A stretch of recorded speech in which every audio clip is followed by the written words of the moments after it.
C'est bon? Ouais, c'est bon, bah vas-y, démarre-toi. Ouais, c'est bon? Ok. Attention, 3, 2, 1, action. Bonjour à tous, bienvenue pour un nouveau podcast avec Christophe Bonnefond, podcast numéro 8. On y va, question de la semaine, let's go. Yes. Commençons. Ok. Faut-il travailler les obliques d'une manière spécifique? Y a-t-il des avantages à faire du gainage et travailler les transverses pour affiner la taille? Parce qu'en body, on demande une taille fine, alors que dans les sports de force, on demande une taille large. À toi. Allons-y. Alors, attends. On va déjà parler de l'aspect esthétique et après peut-être de l'aspect Ouais. préparation physique. Alors, c'est deux choses séparées. Donc, dans le cadre d'un aspect esthétique, déjà, le fait de faire du gainage et de travailler le muscle transverse, ça va avoir surtout un impact sur le fait que le ventre, entre guillemets, soit plat et la taille soit fine, plus de profil que de face. Bien que de face, ça va jouer, mais ça a pas d'incidence sur les obliques et les hanches que le gainage et le travail du transverse, puisque ça travaille les muscles profonds, c'est-à-dire des muscles qu'on ne voit pas. Donc, c'est pas en faisant du gainage et de transverse que vous aurez des tablettes de chocolat hypertrophiées, des abdos surdéveloppés. Mais ça va avoir un intérêt pour l'aspect esthétique en body, effectivement. Alors, le gainage, ça dépend parce que je pense pas qu'on en ait toujours besoin selon qui on est. Surtout si on fait par exemple tout ce qui est squat lourd, voilà, exercice de base lourd et qu'on a une bonne posture, un bon contrôle justement de son gainage, il est déjà énormément travaillé. Le muscle transverse, ça peut être intéressant, surtout que c'est énormément revenu à la mode tout ce qui est vacuum. Et eh bien, en maîtrisant parfaitement son muscle transverse, on est capable de faire de beaux vacuums, justement. Donc, voilà, ça peut être intéressant, effectivement, quand on fait de la compétition, et même quand on veut un bel esthétisme. Pour les obliques, c'est quelque chose de différent. Il faut faire attention parce que plus on hypertrophie ces obliques, plus la taille va être large, puisque c'est des muscles qui vont se développer. Donc, ce qui est intéressant de faire sur les obliques dans un aspect esthétique, c'est déjà trouver les bons exercices. Il y en a peu qui sont intéressants. Et ensuite, les faire de la bonne manière, c'est-à-dire avec des séries. Alors, je sais, ça va être intéressant parce que je sais que toi, tu n'y crois pas trop, alors que moi, j'y crois beaucoup à la perte de graisse locale. Alors, je dis pas que c'est magique, mais que sur le long terme, ça fait la différence.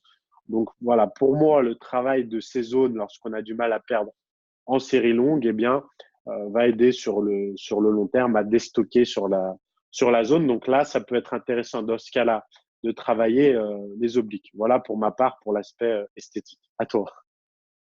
Ouais, bah, non, mais sur le fait esthétique, voilà, c'est que en culturisme, on cherche surtout à avoir la taille la plus fine possible et le buste le plus évasé possible et les cuisses les plus larges possibles pour avoir ce fameux X, en fait, qu'on affectionne. Alors évidemment, si on commence à travailler trop les abdos et trop la taille, on risque d'épaissir celle-ci. Et d'un point de vue esthétique, c'est pas génial.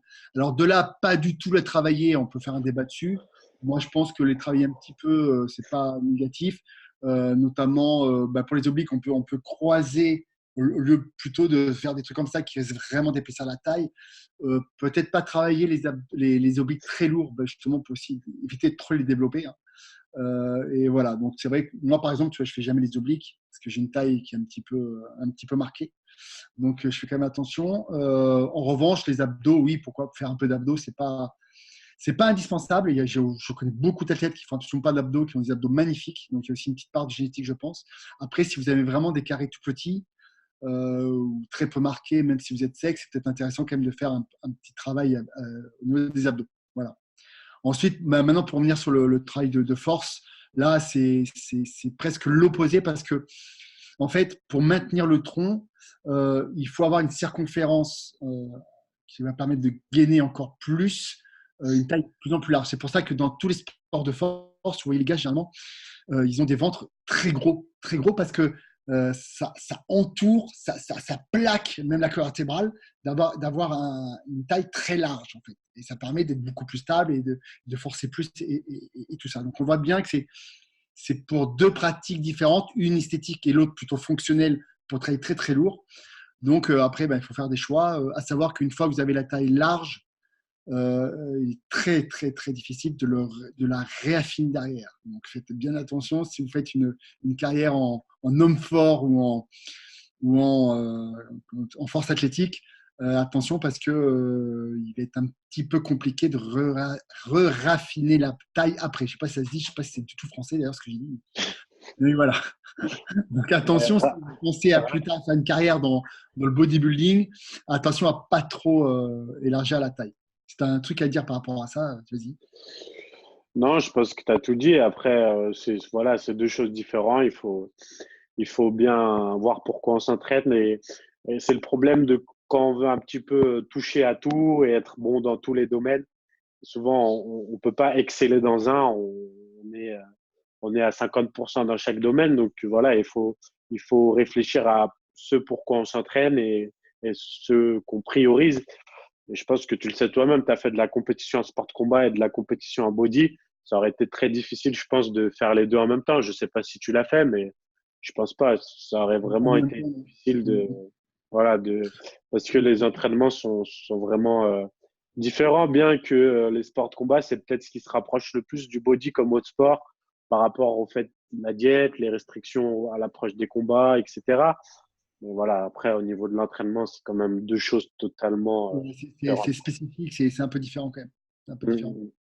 Voilà, Ok, super. Moi, j'ai une question pour toi, Anto, parce que vas-y. je sais que tu as porté une ceinture pour affiner la taille pendant ta préparation. La gaine, là, ouais, ouais. Ouais, la gaine. Du Tu pourrais en trainer. parler parce que je sais que du coup, ça t'a un peu pénalisé, même pour le marquage de tes abdos vers la fin. Tu peux nous expliquer, parce que moi, toi, c'est une chose que j'ai jamais utilisée et ce serait intéressant d'avoir ton retour par rapport justement à une gaine, parce que je pense que tout le monde doit se poser cette question-là. Est-ce qu'une gaine, c'est efficace pour affiner sa taille? Et je sais que toi, du coup, tu l'as testé, donc c'est intéressant d'avoir ton retour par rapport à ça. Franchement, j'ai un super retour complet en plus parce que pour être honnête, j'ai commencé à porter la première gaine lorsque j'étais en Thaïlande au mois d'août. J'ai commencé par la gaine L. Je l'ai portée jusque-là 1 heure par jour, tous les jours, jusqu'à ma compétition qui était en décembre. Donc de août à décembre, j'ai porté une gaine 1 à 2 heures par jour, tous les jours. Et je suis passé de la L à la S. Ah ouais. Voilà, à la fin, je terminais avec la S. Et d'ailleurs, celui qui les vend en body trainer me disait, mais S, pour un body, c'est pas possible. Et puis, j'arrivais à la rentrée à la fin de la prépa. Et je pense qu'en continuant, j'aurais pu passer XS. Mais bref, donc j'ai un retour complet, tout ça pour dire ça. Alors Et déjà, attends, j'ai une question. Avant que tu développes, j'ai une question parce que, évidemment, plus tu avançais vers la compétition et plus ta taille s'affinait aussi parce que tu perdais du gras.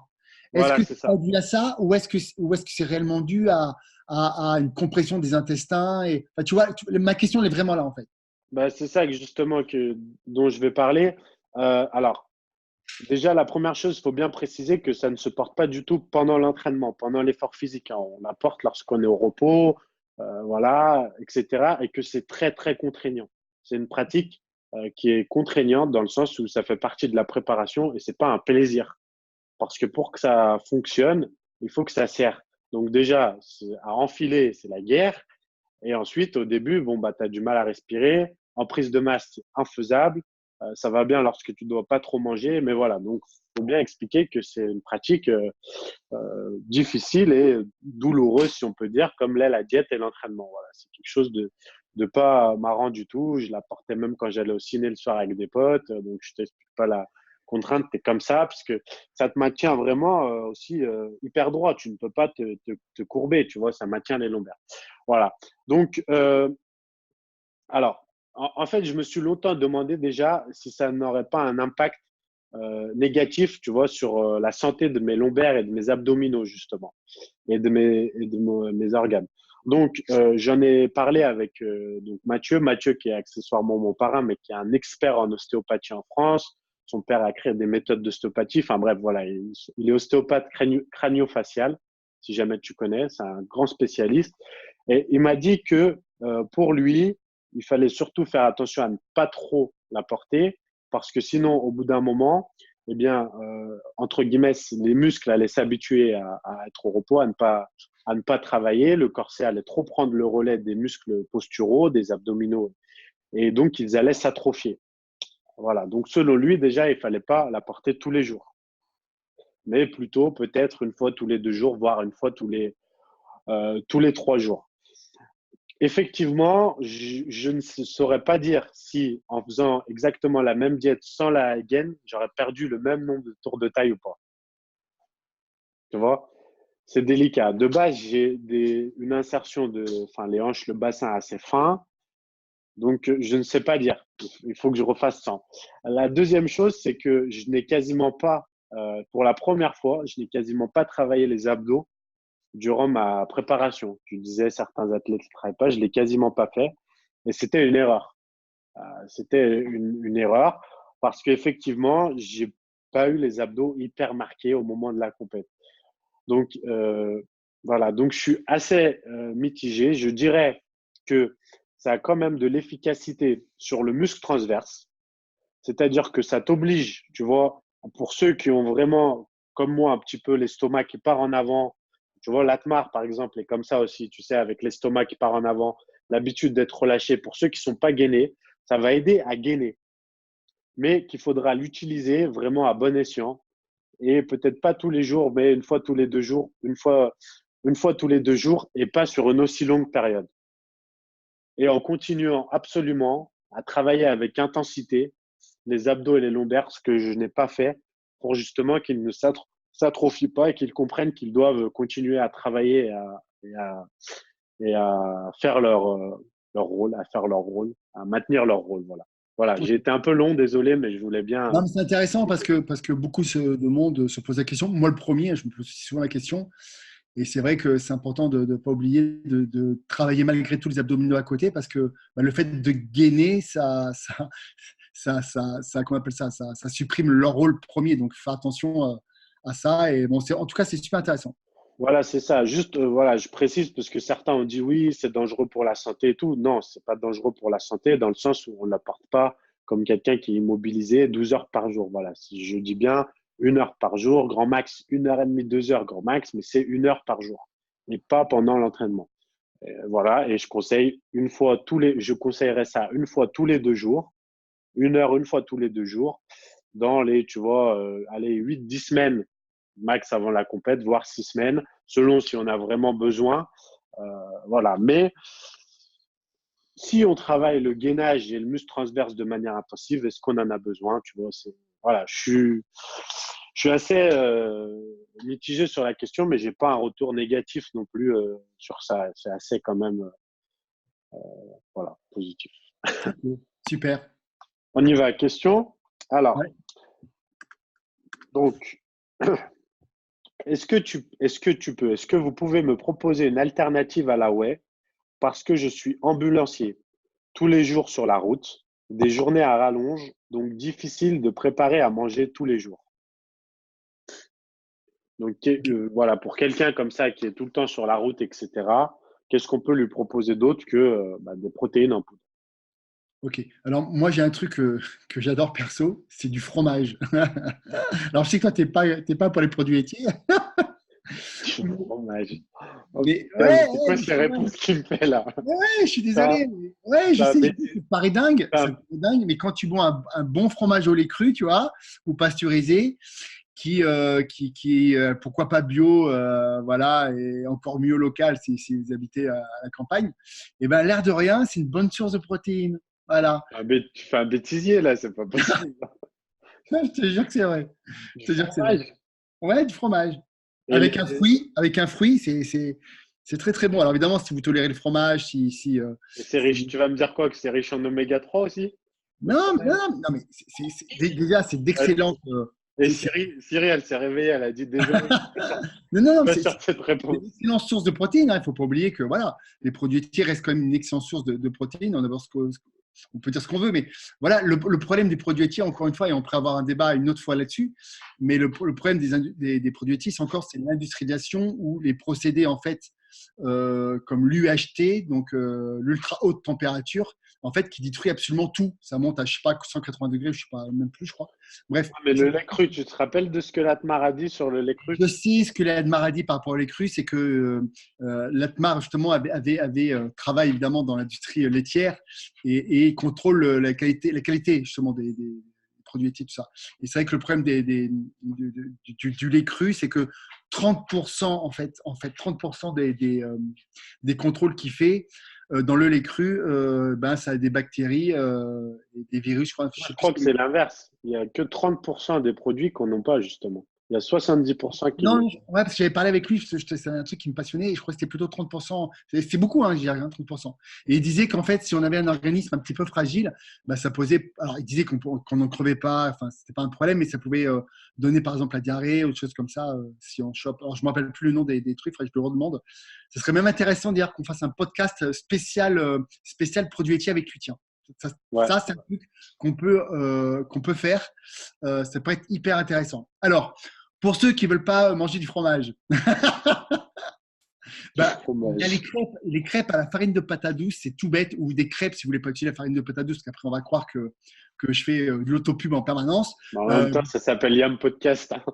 Mais vous pouvez aussi mixer des œufs et une banane, par exemple, et vous faites une genre de galette avec ça, voilà, ou plus pratique, vous prenez carrément la farine de patate douce, et puis vous mettez ça dans un Tupperware. Si possible, pas en plastique, mais plutôt en silicone ou en verre. Et puis voilà, c'est top, quoi. Pourquoi pas en plastique? Parce qu'en fait, la plupart des plastiques contiennent en fait des perturbateurs endocriniens. Et encore plus quand votre crêpe, par exemple, est chaude. C'est-à-dire que la chaleur, en fait, fait conducteur, en fait. Pareil avec l'aluminium, on évite de mettre un corps chaud dans l'aluminium. C'est une catastrophe. Voilà, je vous rappelle que l'aluminium, c'est pas génial pour le corps humain. Donc, tout ce qui est à base d'aluminium, de plastique, on évite de le mettre en contact chaud. Voilà. Une fois que c'est froid, ça pose beaucoup moins de problèmes, c'est moins conducteur, en tout cas. Donc voilà, perturbateur endocrinien qui peut dérégler sur le long terme tout notre système endocrinien. Donc, c'est pas génial du tout. Est-ce que toi, tu as d'autres idées de collation à emporter comme ça qui n'est pas pratique? Moi, je pense que la brioche avec du Nutella, c'est pas mal. Parce qu'il y a du Nutella qui est au lait cru. Et non, sérieusement. Non, mais après avoir conseillé du fromage, tu veux que je conseille quoi? Ouais, je passe forcément C'est ça pour qui est le connard intéressant. dans l'histoire. C'est ça qui est intéressant. C'est nos points de vue sont parfois divergents et c'est ça qui est intéressant. Je passe forcément pour le méchant de l'histoire parce que je vais Non, dire. pas du tout, pas du tout. Non, Si je toi, tu as rigole. envie de Non, manger du mais fromage, c'est ton problème. Moi, j'en mange tous les jours, mais après, chacun son truc. non, de toute façon, moi, en soi, j'aime pas le fromage depuis tout petit, c'est pas un problème. Voilà, c'est pour ça, tu es biaisé à la base parce que tu n'aimes pas ça, mec. Non, non, même. Pour moi, c'est absolument pas diète, mais bon. On va dire, c'était 20% de flexible diète alors. C'est ça? Non, même Ah, pas. mais même pas, tu Graisses me mets saturées. carrément dans la diète. Regarde, c'est des graisses saturées. Les graisses saturées, c'est une graisse extrêmement stable et ça ne pose pas de problème pour la santé, contrairement à ce qu'on dit. Et en plus, les protéines laitières sont des protéines d'excellente qualité d'une manière biologique. Ouais, mais avant d'avoir l'équivalence de protéines dans ton fromage que par rapport à la whey qu'il prend, ouais. Alors, 100 grammes de fromage, regarde, 100 grammes de fromage, en moyenne, c'est ça dépend des fromages que tu prends, mais c'est entre 26 et 32 grammes. De protéines? Ouais, c'est pas mal, hein? Et combien de lipides? Autant. Voilà. C'est hyper Ouais, gras. ça dépend, mais si ça rentre dans tes macros, tu vois. C'est hyper gras. Oui, et alors? 30 grammes de graisse saturée, c'est balèze quand même. Non, parce que en fait, ça, c'est un débat qui est super intéressant et on pourrait en débattre longtemps, mais en fait, les graisses saturées, contrairement à ce qu'on croit, ne posent pas de problème. Ah non, mais j'ai pas dit ça. Mais j'ai dit que de là à en faire la moitié de tes apports en lipides, ça fait beaucoup. Ouais, mais si tu veux, après, j'ai assez peu d'apports en lipides, quoi. C'est-à-dire qu'à part mes jaunes d'œufs, un peu d'huile de coco et la graisse du fromage, j'ai quasiment que ça. Ah, pardon, Putain, m'appelle. c'est l'OMS qui t'appelle. Arrêtez de dire des conneries. Arrêtez. On arrête de dire ça parce qu'ils vont croire que je suis pas sérieux alors que je suis sérieux. Bon, maintenant, à toi, dis-moi ce que toi, tu ferais. À part ta brioche au Nutella, tu peux parler. Bah, Non, je sais pas, je m'arrête au McDrive, je prends un Big Mac, une grande frite, un Coca. Mais le mec, il demande un truc pratique à emporter. Donc, vas-y. Bah, franchement, pour moi, la crêpe de patate douce, c'est hyper pratique. Mais après, sinon, je fais tout simple. Je lui dis tout simplement, le midi, le matin, le midi, le soir, tu concentres tes apports en protéines. Et à ce moment-là, eh bien, tu consommes des fruits. Tu consommes des fruits, par exemple. Si tu veux rien avoir à cuisiner, avoir à emporter, te casser la tête, même avec un Tupperware ou quoi, tu peux prendre des fruits, tu peux prendre. Mais tu prends quoi comme source de protéines? Parce que c'est ça qui pose le plus de problèmes généralement. C'est les Eh sources de ben, protéines à emporter. eh ben, à ce moment-là, si les sources de protéines, je te dis, les sources de protéines, à ce moment-là, je les concentre sur les trois repas, sur le matin, le midi et le soir, et j'en mets pas aux collations. Ouais, ok, très bonne idée. J'en Très, très mettrai bonne. pas, j'en mettrai pas aux collations, j'en mettrai que aux trois repas. Et puis, je mets après aux collations des trucs simples à manger. Ça peut même être du pain sans gluten et du chocolat noir, vu que tu veux des graisses saturées. Pain sans Ouais. gluten, tu me fais flipper là. C'est quoi que tu veux mettre comme pain sans gluten? Bah, il fait son pain, il prend une machine à pain et puis il met de la farine de sarrasin et il fait son pain. Ah ouais, Pourquoi ok, tu te fais ok. flipper? Non, j'avais peur que tu aies acheté du pain industriel Non, mais tu sais qu'il à base de maïs ou je ne sais quoi, la durée. y a beaucoup de boulangers maintenant qui font leur pain sans gluten. Oui, de plus en plus, c'est vrai. Ouais, t'en trouves, c'est un peu cher par rapport au pain classique. Sans gluten, c'est surtout pour les personnes qui ont des intolérances au gluten ou vraiment des gènes avec le gluten. Parce que si tu prends un bon pain en levain, si t'as pas, ah ouais, je suis en train de te choquer, j'adore. Parce que si tu prends un bon pain en levain Je vais me choquer. avec un morceau de fromage, par exemple, tu Il va vois, se si tu mettre prends debout, un bon pain en levain il va se mettre avec debout, il va me montrer son cul. Ça sera le pompon. si tu prends un bon pain en levain avec du fromage et que tu n'as pas de maladie auto-immune et que tu n'as pas une porosité intestinale et tout, ça ne posera pas vraiment beaucoup de problèmes. Oh, il sort un pain au levain avec du fromage. Ah oui, je sais. Dans le bureau, ils n'ont pas le son là, mais sinon, il serait parti déjà. Il aurait passé la porte, il serait parti. Il n'y a plus personne. Oh putain. Ok, bon bah voilà. Bah Voilà. écoute, bah faites le choix. Voilà. Bon bah je pense que tout le monde va choisir le pain et le fromage, mais Du moment que ça rentre dans c'est du à toi. macro. Ouais, parfait. C'est à toi. C'est à toi. J'espère que c'est pas une Ok. question de diète, hein. Alors, cette question, c'est une question posée par Maxime et j'adore parce que ça sort totalement de l'entraînement de la nutrition. Ah, C'est croyez-vous 3 en Dieu? centimètres. Croyez-vous en Dieu? Alors, avant de répondre à ça, je vais vous dire une chose. T'es sûr de toi? Ouais, T'es ouais, sûr, je suis sûr de moi. t'es Je vais sûr vous de dire ta une question? chose. Il y a trois thèmes, il y a trois sujets dans la vie où on évite d'en parler parce que ces sujets embrouillent. La religion, la politique et le véganisme. Ça, c'est les trois sujets, les gars. On Pourtant, parle de ça, on a parlé du véganisme dans les autres podcasts. c'est vrai, mais on parle de ça, c'est très, très sensible, très tendu. Alors, alors là, le but, c'est pas faire un débat sur la religion ou sur Dieu. C'est très personnel. Est-ce que tu crois en Dieu? Tout simplement. Croyez- La question est, croyons-nous en Dieu? Ah, je réponds juste oui ou non, sans explication. Sans Tu peux explication. développer un peu quand même. Moi, oui. D'accord? Ah oui, c'est Moi, pas la Vierge Noire, là? Chez les Gitans, c'est quoi déjà? qu'est-ce que tu racontes? Mais non, je sais pas, mais je sais pas, je suis pas là-dedans. Je Ah, sais pas. je croyais que tu allais me dire, je suis pas gitan. Non, non, non, non, je suis pas là-dedans. Mais je suis pas vraiment gitan, je suis yéniche, c'est pas pareil. C'est quoi ça, Inish? Yéniche, bah, c'est des gens du voyage aussi, mais c'est pas D'accord, les mêmes origines. Voilà, c'est d'accord, un autre terme. Mais même moi, j'y connais pas grand-chose, d'accord, honnêtement. ok. Ok. Je vais pas m'étaler sur ma vie, mais parce que là, Alors, parce que là, on n'a donc, pas fini. tu crois en Dieu? Est-ce que tu crois à une religion? Est-ce que, tu vois, ça, c'est, voilà. Alors, donc, C'est très personnel, t'es pas obligé de répondre, hein. Je veux dire, j'ai envie de te dire, si, si, mais j'ai aucun problème avec ça. J'ai absolument aucun problème avec ça. Alors, j'ai été purement athée jusqu'à mes 19 ans. Et après, il s'est passé une succession d'événements dans ma vie qui m'ont amené à croire vraiment dur comme fer. Donc, depuis, je suis croyant et pratiquant. Alors, tu, pratiquant, bon, c'est pas indiscret, hein, bien sûr, tu peux nous nous raconter un peu enfin, ces événements sans rentrer dans les détails si tu peux, hein. Si c'est privé, t'en parles pas, hein. Non, non, je peux. J'ai pas de problème, franchement, à raconter. Moi, ça me dérange pas. Donc, alors, en fait, on va dire que j'ai eu des périodes très dures vers mes 18-19 ans.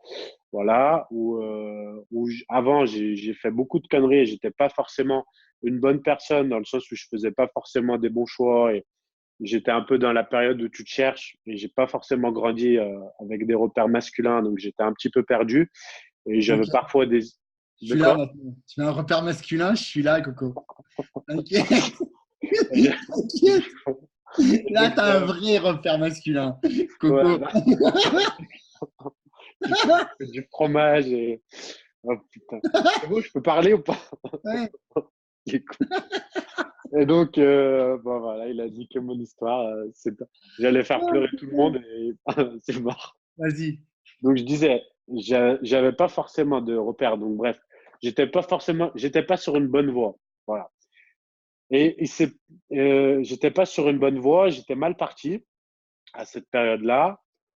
Euh, et premièrement, à l'époque, je vivais avec ma mère et ma mère est quelqu'un de pas spécial, on va dire. Et donc, j'ai été, entre guillemets, laissé seul, vraiment seul à l'âge de 18 ans et demi, 19 ans. Donc, j'étais à la rue quasiment. J'avais rien à l'époque, j'étais quasiment à la rue. Et donc, voilà, il s'est passé toute une suite d'événements qui ont fait qu'en fait, j'ai eu cette réflexion de me dire que j'étais en train de payer, tu sais, tous les mauvais choix, les mauvaises actions que je faisais. Et donc, j'avais cette réflexion constante de me dire, mais comment ça se fait que à chaque fois que je fais quelque chose, ça me retombe dessus, jusqu'au jour où je rentrais d'une soirée avec des amis et un ami à moi s'est endormi sur l'autoroute. Et j'étais le seul éveillé dans la voiture puisque le conducteur dormait et la personne derrière. Et on a percuté un pont sur l'autoroute à 140 km/h. Et donc, moi, j'ai vu le mur, donc j'ai vraiment cru que j'allais mourir, mais vraiment, je me rappellerai toute ma vie, j'ai vraiment cru, ciao, je suis mort, rideau. Et donc, personne n'a rien eu. Ça a fait un suraccident de 3 voitures quand même sur l'autoroute, puisqu'on a ricoché sur la voie la plus rapide. Et absolument personne n'a rien eu, pas une blessure. Donc, c'était ce qu'on appelle un miracle. Et en fait, à ce moment-là, j'ai dû rester 48 heures dans mon lit couché, tu sais, les yeux au plafond, comme tu vois dans les films. Et à partir de ce jour-là, bon, ça fait un petit peu la providence, comme je le dis. Il n'y a pas eu que ça, mais je résume. Et ben, voilà, j'ai commencé à vraiment avoir cette réflexion de me dire, il y a quelque chose de supérieur en lequel je crois maintenant. Et ça s'est renforcé au fil du temps, au fil des années. Après, comme j'explique souvent, je suis chrétien. Je me suis donc fait baptiser à l'âge de 19 ans. J'ai pas été baptisé petit, donc tu vois, c'était vraiment mon choix.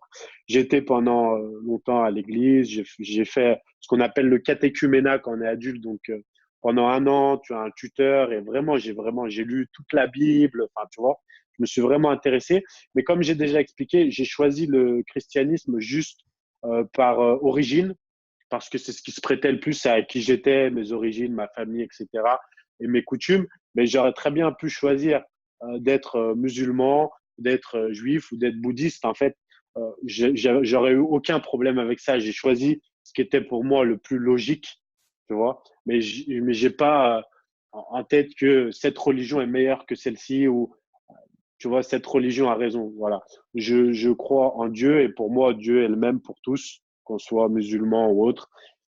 Et voilà, ce qui m'intéresse, c'est pas ce que dit l'Église ou ce que dit, tu vois, c'est plus ce que ça m'apporte dans ma vie et ce que ça m'apporte auprès des autres. Ça m'a permis de vraiment, vraiment de reprendre le droit chemin. Ça m'a permis de me dire, il y a toujours quelqu'un qui me regarde, tu vois, si je vais faire une connerie, personne me voit, si quelqu'un me voit, de rendre des comptes, entre guillemets, et puis aussi, quand ça va mal, de me raccrocher à quelque chose. Et c'est surtout ça qui m'a aidé. Il y a des périodes où j'ai été très, très seul, parce qu'à 18 ans et demi, quand tu es, entre guillemets, à la rue seul, que tu n'as pas un rond et que tu sais pas où tu vas habiter le lendemain, voilà, c'est dur. Donc, voilà, dans cette période-là, bah, c'est tout bête, mais le soir, j'étais dans mon lit, je lisais la Bible et ça m'a apporté du réconfort. Et donc, voilà, c'est ce qui m'a permis peut-être aussi en partie aujourd'hui d'en être là où je suis. Donc, voilà pourquoi je crois. Mais j'ai aucun problème avec ceux qui me croient absolument pas puisque j'étais comme ça avant. Et je pense que de toute façon, il faut pas essayer de convaincre les gens parce que exactement comme moi, on peut être le plus grand des athées et d'un coup, ça nous tombe dessus. Et voilà, j'arrête mon monologue, pardon, à toi. Non, non, c'est super. Déjà, c'est une belle histoire, c'est une belle expérience. Et moi, j'ai énormément étudié les religions. J'ai tout étudié. J'ai le Coran. Enfin, j'ai vraiment étudié beaucoup. J'étais beaucoup étudié le bouddhisme. Enfin bref. Donc, c'est toujours intéressant et on se rend compte toujours que c'est quelque chose de très personnel en fait à chaque fois et que chacun a sa propre religion. Parce que même s'il y a des textes et tout ça, chacun interprète, chacun le vit différemment en fait. Et c'est ça qui est très intéressant. C'est pour ça qu'on ne devrait même pas avoir de débat là-dessus, en fait. Voilà, c'est quelque chose de très propre, de très intime. Et voilà, ça nous appartient et je trouve ça intéressant. Alors, moi, c'est vrai que je n'ai pas je n'ai pas de religion dite, quoi, choisie, mais j'aimerais, en fait, souvent, j'adore ce que disait Einstein, en fait. Einstein, il disait, dites-moi ce que vous appelez Dieu et je vous dirai si j'y crois. Voilà. Et ça, j'aime bien cette phrase, en fait. Et voilà, donc chacun a sa vision de Dieu. Voilà. Moi, c'est vrai, je Ouais. suis passionné de physique quantique ou de mécanique quantique. Donc, je rappelle que c'est l'infiniment petit, notamment. Et donc, c'est passionnant. Je suis très ouvert. Je n'ai pas encore de certitude, en fait, pour plein de choses. Il y a des lois physiques. Voilà, voilà c'est très, très vaste. Je pourrais en parler pendant des heures. C'est un sujet qui me passionne. Mais voilà, j'ai encore beaucoup d'interrogations. Je pense que l'être humain n'est pas encore cette capacité à tout comprendre, en tout cas, au jour d'aujourd'hui. Donc, écoutez, voilà, c'est un sujet qui est passionnant. Et Mais est-ce que c'est pas mieux de ne pas tout comprendre? C'est ce que je me dis souvent. Et on- peut-être. Moi, je suis toujours dans une démarche c'est vrai, un peu scientifique, de tout analyser, tout comprendre et tout ça. Mais tu as peut-être raison. Et d'ailleurs, tu prends par exemple les plus grands physiciens ou astrologues ou même en mécanique quantique. Ils ont l'impression que plus ils apprennent, en fait, plus ils se rendent compte qu'il y a quelque chose de supérieur. Alors, chacun va l'interpréter comme ils veulent, bien sûr, mais c'est toujours passionnant voilà. Hmm. Ouais, c'est un vaste sujet, c'est sûr, hein. Un vrai sujet, voilà, mais c'est toujours passionnant quand c'est fait encore une fois, dans la, qu'on appelle ça, je cherche mon mot, dans la tolérance de l'autre, voilà, et voilà, on est tous différents, on a tous des croyances, des histoires, des expériences comme toi tu as eu, et Hmm. voilà, donc faut écouter, s'inspirer, et puis après se faire nous-mêmes nos propres opinions, et voilà. Bon, bah, je crois on a passé le temps. Ça y est, on a plus le temps. Bon, bah, nickel. Voilà pour ce 8e podcast, c'est ça? 8e, ouais. Ouais, 8e c'est ça, podcast. Et puis, on se retrouve la semaine prochaine pour un nouvel épisode. c'est ça. On vous Merci à embrasse et tous. n'oubliez pas de laisser des commentaires et partagez aussi vos vécus. On lit tous vos messages. Donc voilà. Voilà. Merci à tous. À bientôt. Bye bye. Ciao. Bisous.